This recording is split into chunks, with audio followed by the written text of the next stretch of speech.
Hi, this is Linda from HoopSisters. The blocks in this year's mystery quilt will use 3 blocks as a base. They may be mirrored, flipped, or rotated, but once you learn the basic block construction, the rest is just quilting and applique.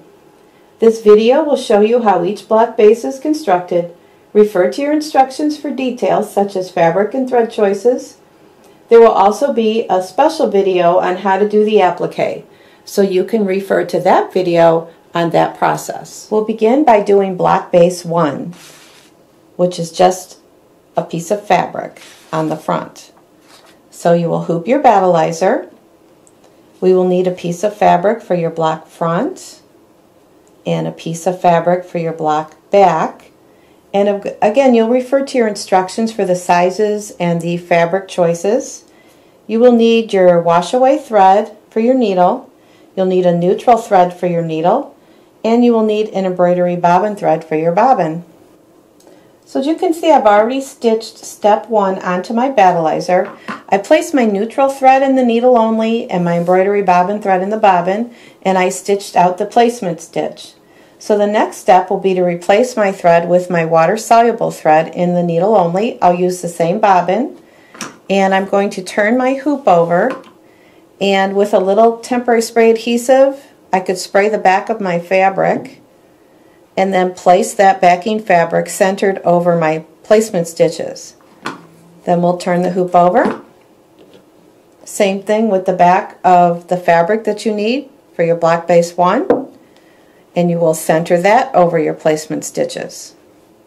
Then we'll put it back on the machine and stitch the basting stitches. Here's block base 1 totally complete, front and back. So the next step will be your quilting steps and your applique steps. So you can refer to your instructions and your applique video for more information on that.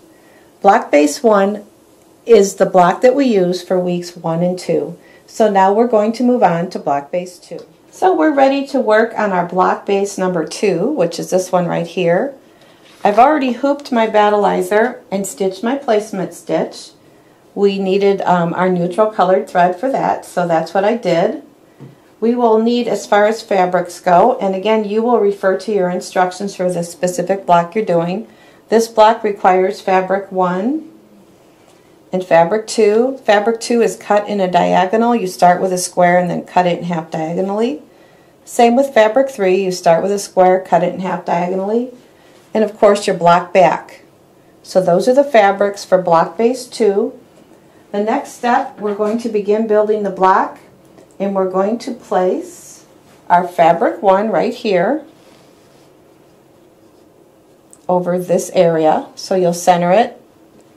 You will put your wash away thread in the needle only and stitch the tack down stitches. Our next step is to place our fabric 3 right side to fabric 1 like this.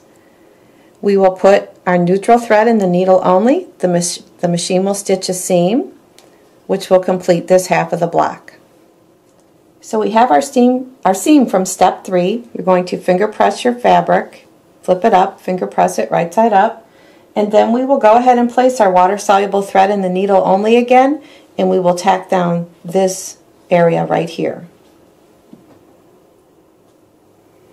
So our tack down is complete on this step, so I'm going to go ahead and trim, leaving about a scant 1/4 inch inside the block. This area will leave. The next step is to take fabric 2 and place it right side to the stitched area. Don't forget to change to your neutral colored thread, and we will sew the seam right here. So I have step 5 all stitched our seam.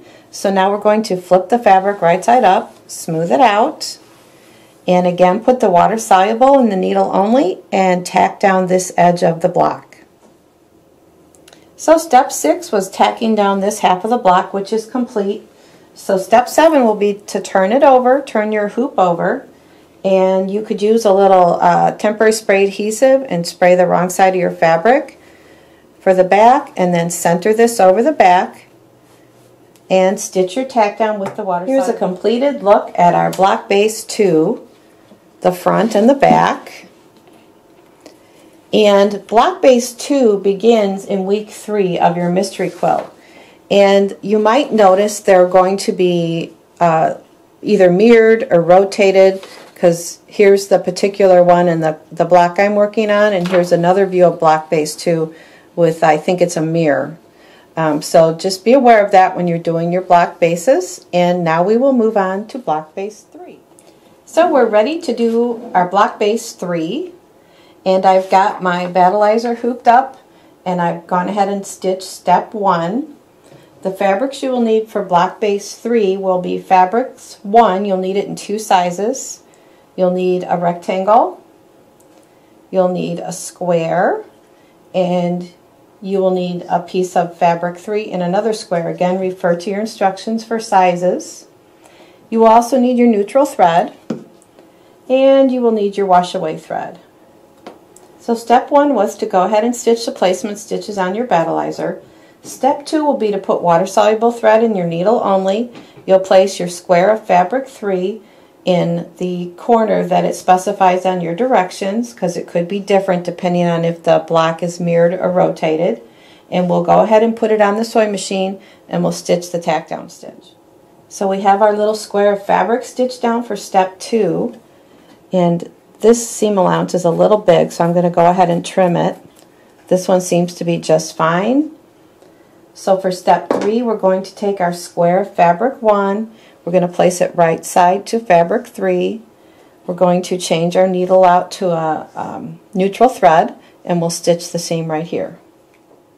Step 3 is stitched, so now we need to flip the fabric right side up, smooth it out, and for step 4 we'll put our wash away thread back in the needle and let the machine tack down this half of the block. Here's our tack down from step 4, and again, I believe this seam allowance is a little bit big. I like them to be a little bit smaller than that, so I'm going to go ahead and trim it. We will leave the outside edges the way they are. They will be trimmed when the block is totally finished. Now for step 5, we're going to switch out to our neutral thread in the needle.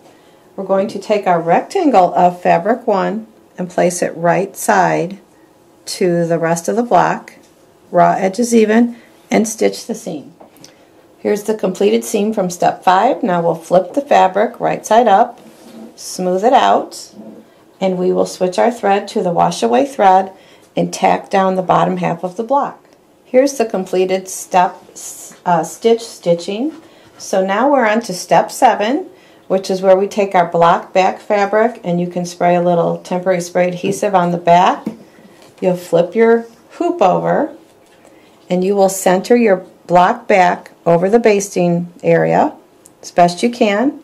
You'll leave your wash away thread in the needle, and the machine will baste the block back on. Here's a completed look at the back of our block base 3, ready to go.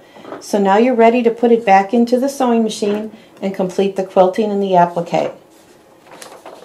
So again, just a quick review, you'll have block base 1, 2, and 3. The block bases may be mirrored, rotated, or possibly even both. You will use block base 1 in all your week 1 and 2 blocks. Your weeks 3 and up, you will use block bases 1, 2, and 3. And we hope you enjoy your mystery quilt this year. We had a lot of fun making it.